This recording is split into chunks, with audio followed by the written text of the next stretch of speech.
academies set to double, and a shake-up for post-16 exams. In a special interview, we asked Tony Blair, would he want to be a teacher?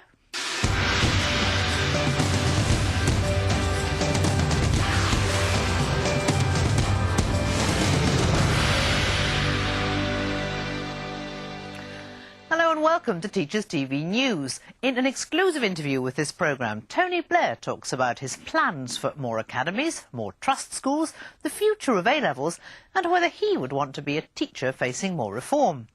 Also in this programme, CRE Chief Trevor Phillips on why Afro-Caribbean boys are trailing in GCSE results. Plus, Education Secretary Alan Johnson takes a close look at school trips and comes up with a manifesto for education outside the classroom. And the other education headlines this week. The government introduces a new test before special schools can be closed down. The battle over creationism intensifies as a teacher urges ministers to include intelligent design in science classrooms. And half of teachers fail the apostrophe test in a survey of punctuation skills. 10 years after putting education at the heart of his priorities for government, Tony Blair told delegates at the Specialist Schools and Academies Trust Annual Conference that education remains his top concern. The Prime Minister praised academies, at the heart of his strategy for education, as an integral part of education. They bring more choice and higher standards. And he doubled the current target of 200 academies by 2010 to 400. There's no time frame for this new target. Mr Blair also wants 100 new trust schools to be planned by next spring. Early adopters will receive a £10,000 incentive to help with set-up costs. Also announced, a shake-up of the exam system post-16. The A-level is to be strengthened with more stretch for brighter pupils and a top grade of A-star from 2010. Young people in every local authority will be able to study the International Baccalaureate in the state sector.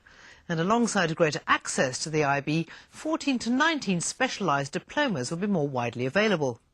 The key to education today is to personalise learning, to recognise different children have different abilities and in different subjects. However, personalising learning is not just about a distinctive approach to every child, it is also reflected in a distinctive approach to every school. It is about schools feeling ownership of their own future, the power and the responsibility that comes from being free to chart their own course, experiment and innovate, doing things differently. The decision makers in their own destiny, not the recipients of a predestined formula laid down by government. Immediately after his speech, I talked to the Prime Minister. Given his faith in the ability of trust schools and academies to raise standards, did he want to see every failing school reformed in that way? I don't think it's compelled to become an academy, but I think those schools that have been failing for a long period of time and for which we've tried virtually everything, it's certainly worth looking at the academy model as a way forward, because we now got masses of people wanting to get involved in the academy system. We've got really exciting things happening with independent fee-paying schools deciding they can maybe take on academy schools as well. You've got many big charitable organisations as well as businesses who are prepared to get involved. And it's an incredibly exciting programme, and it works. I mean, you know, it won't work in every case. I mean, nothing ever does, but in the majority of cases it works.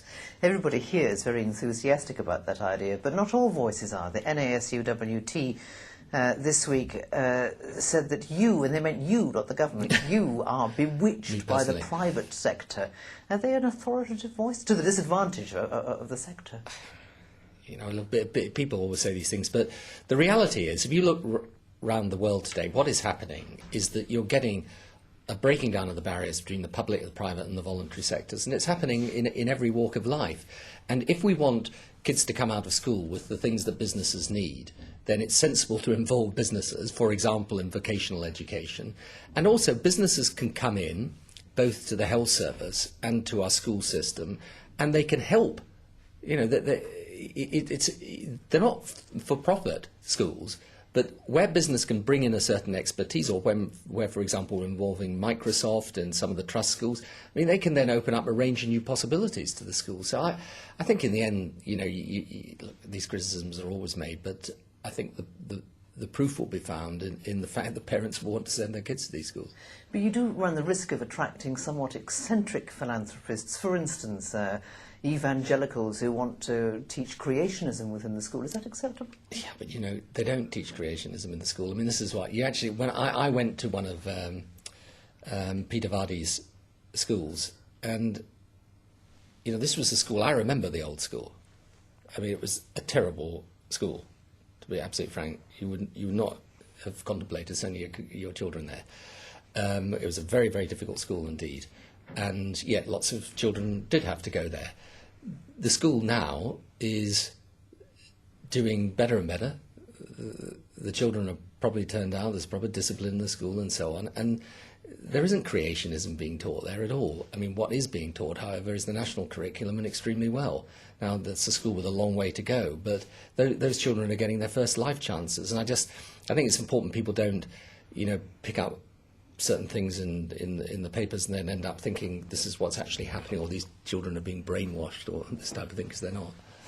Let's move on to systems. The sector now has a new 3 Rs, if you like. Apart from a degree of resistance to change, there's also the challenge of recruiting teachers and retaining teachers.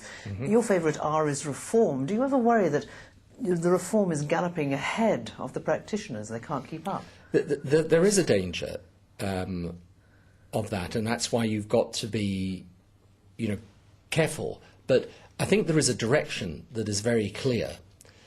There is now a spectrum of specialist schools, trust schools, city academies, and it's all moving in the same direction. And I think with the legislation we've put through, there is now sufficient permission within the system for schools to develop in the way that they want.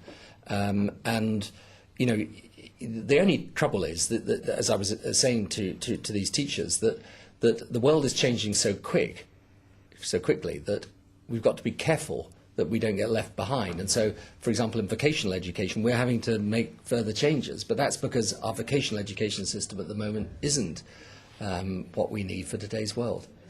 But teachers I know tell me that they're quite exhausted by the pace of change. I mean, you said yourself that the pace is hard. It's hard for people to keep up.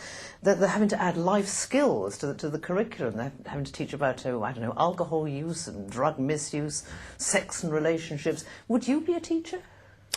I think it's incredibly rewarding. I mean, I find it a very challenging job. They're very difficult. But, I mean, that's one of the reasons why we've significantly increased teachers' pay. We've attracted more teachers into training now than we've had for many, many years, and there's been a big uplift there. And I think the status of teachers is rising again in the community and in the country. And you when we came to office, if you were a head teacher in a difficult inner city comprehensive, you'd be earning just over 50,000. I mean, there are some. I mean, I'm not saying all by any means, but we'll be earning 6-figure sums now, and that's a change that I think is long overdue, incidentally. But I think that there is an attempt to recognise by government that this is a very difficult profession and a very challenging one. But on the other hand, I think there's no alternative but in things like life skills to incorporate them into what we do, because for so many children that is the difference between succeeding and failing. Finally, standards. You talked up the International Baccalaureate diploma today. Isn't that further eroding the increasingly mistrusted A-level? Well, you've also got, Alan Johnson's going to be talking about an A-star grade as well. But I think the other thing that I think will happen is that there will be an increasing range of choices that are offered to people. And I believe the majority of students will carry on taking A-levels. But for some of them, because A-levels are 3 subjects and the International Baccalaureate is 5, essentially, then children who decide that they want, for example, maybe to do English, history, French, but they still want to keep a science or maths, then that it would allow them to do that. And I don't think I think there's not a problem nowadays in offering a range of different options. And one of the things I'm trying to say to to the head teachers in schools is to say, look, there are a whole range of different ways you can develop today. And in a way, you are the best person to judge whether that's going to be the right way of offering the best for your children. But don't feel hidebound by, you've got to do it this way, you've got to do it that way. That's why, not just in school organisation, but in exams, I don't think there's a problem if some children decide, well, maybe I'll go down the IB route. And I think increasingly as well, what you'll find is that employers will look for a range of different options. So, I mean, it is sometimes difficult for teachers and for schools because there's so much change going on. But I think, as you could tell from the head teachers and the deputy heads there today for the specialist schools, I think they're up for it. I think they know that education is on a better path today, and if we want to keep it on that path, we've got to keep innovating. This is my final question. You used the word freedom and independence a lot today. You've been a career reformer over these last 10 years, but I wonder if your spell in office, re-education, won't be remembered for actually squeezing out creative teaching and the love of learning and replacing it with a pretty fixed Gradgrindian box-ticking format. Well, I hope not. In fact, what a lot of the schools do, especially now we've introduced this power to innovate, is that they can amend the national curriculum. They've got a lot more flexibility in what they teach. And actually the best schools now are using that flexibility. And they're finding that it's not Gradgrind stuff at all. I mean, there will always be a tension, always will be a tension between teaching the basics, in inverted commas, and a love of learning in a broader sense. And I mean, the very obvious but trite truth is that you need both. And there is the sufficient flexibility in the system now to have both. Prime Minister, thank you very much indeed. The government unveiled its formula for encouraging school trips this week, a manifesto on out-of-class learning. But the signs are it won't be enough to persuade at least one union to change its advice to members against taking part in such activities. Ministers recognise there's been a drop in the number of visits because of fears, should things go wrong, of lawsuits or even prosecution. John Draper reports.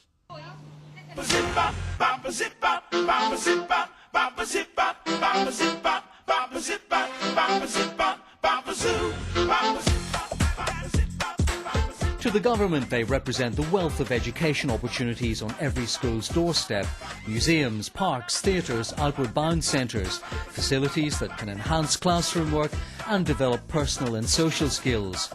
But to many teachers, the school trip has become a nightmare of bureaucratic form filling, principally on risk assessment, after a string of tragedies on school trips. The drowning of a 10-year-old in the Lake District 3 years ago led to teacher Paul Ellis being jailed for 12 months. Some teachers reacted by refusing to take pupils beyond the school gate. So Education Secretary Alan Johnson this week went to the Natural History Museum to help launch a Learning Outside the Classroom manifesto, throwing in an extra £2.7 million for trips. There was a reduction in these kind of activities as a result of some tragic events a few years ago, and the Select Committee report last year pointed out that we need to do something to reinvigorate this whole area about the classroom learning.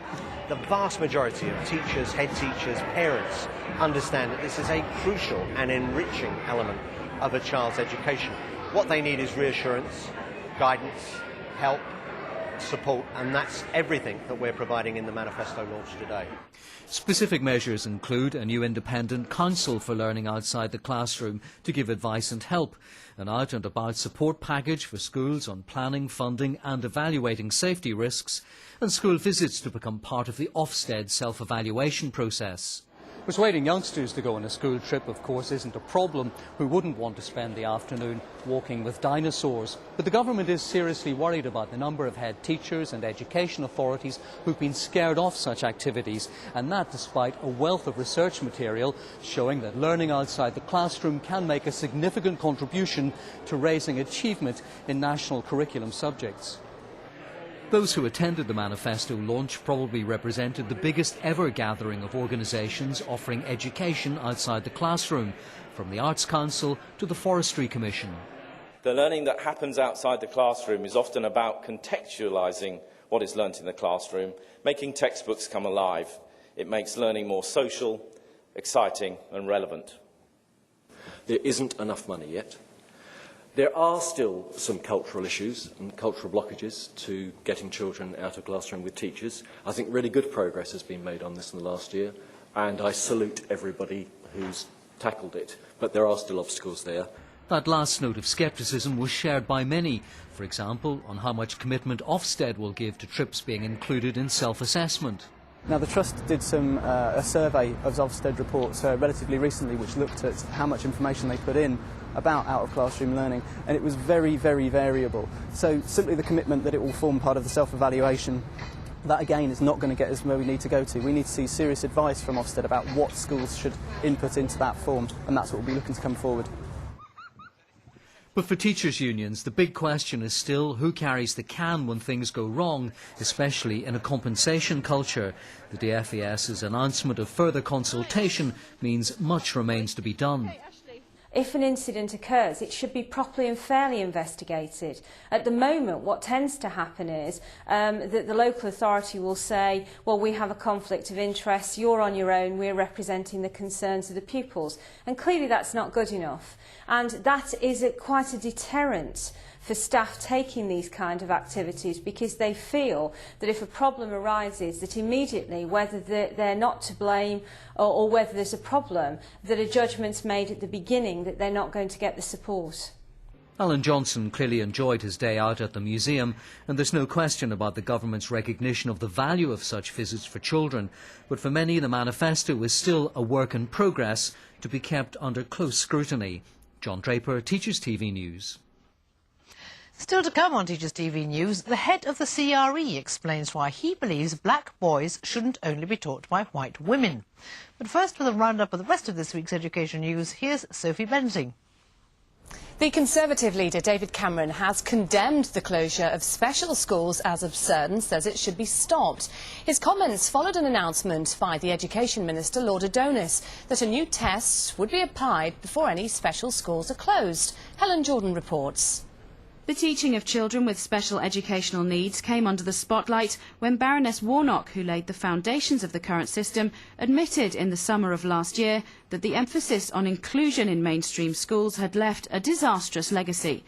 She called for a radical review of SEN provision, saying the system had caused confusion, of which children are the casualties. An inquiry by the Education Select Committee in July this year also concluded the system was confusing and called for stronger government guidelines for councils, saying some were putting too much emphasis on including students with special educational needs in mainstream schools at the expense of special schools. The Conservatives have for some time been calling for a moratorium on the closure of special schools. They've welcomed Lord Adonis's announcement that local authorities will soon be unable to close them unless they can prove a better alternative is available. But at a seminar on the subject this week, they said much more needs to be done. Well, the problem at the moment is that there's a conflict of interest. The body, the local authority that undertakes the assessment of a child's needs is also the same body that has to fund it. So that it biases the assessment of the child's needs. So we want to try and take that away from the local authority, to give it to an independent body to provide the needs assessment, and then for the funding to follow that statement.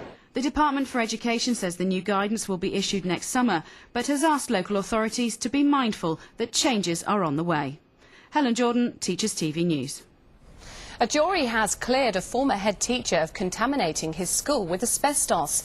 Philip Robinson gave the go-ahead to replace the old windows in his primary school in Derby, but claimed he didn't know the panels around them contained asbestos. He was prosecuted by the Health and Safety Executive for putting people at risk by failing to issue the proper warning. The Muslim teaching assistant who was suspended for refusing to remove her veil in the classroom has been sacked. Aisha Azmi was at the centre of a national debate last month when an employment tribunal dismissed her claims of discrimination and harassment, but found that she was victimised by her school. A survey this week found that just over half of people would support a ban on Muslim women wearing veils in schools. A teacher from Liverpool is urging the government to allow creationist teaching materials into science classes so that children can debate Darwin. The organisation Truth in Science distributed resource packs promoting intelligent design to every secondary school in England. 59 schools are said to be using the materials. Nick Cowan, a chemistry teacher at Liverpool's Bluecoat School, says the packs are useful in debating Darwinist evolution. But the DFES said the pack was not a suitable resource for the Nat Science curriculum. 4 out of 5 parents want teachers to tackle the relationship and emotional aspects of sex, according to a poll commissioned by Teachers TV. 86% of parents with children at secondary school want teachers to educate their child about contraception, but 2/3 of parents said sex education shouldn't be taught in schools until their child reached the age of 11. The survey will feature in the big debate with Jonathan Dimbleby on sex in the classroom on Teachers TV from Wednesday. The Prince of Wales has given his support to a new initiative which aims to educate young people about food production, health and the environment. The Year of Food and Farming aims to reconnect young people with their food by forming links between schools, farmers and food producers and improving their understanding of the food chain. Most head teachers would welcome the appointment of an executive in their school in order to help them with their business functions and paperwork. A survey revealed that 68% of heads felt that school business executives could be a help, freeing them up to concentrate on more academic tasks and make the role of head teacher more attractive. Your mum happy? 2/3 of teachers used the apostrophe incorrectly in a test given to more than 2,000 workers from a range of professions. In a survey of the nation's literary skills, teachers' grammar and punctuation matched that of financial workers, but were behind workers in the creative and arts sectors. And that's the rest of the education news this week. Now back to Sheena.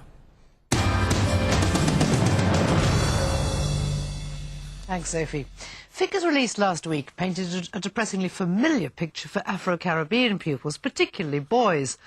Although Afro-Caribbean pupils did better than last year, they remain the worst performers at GCSE.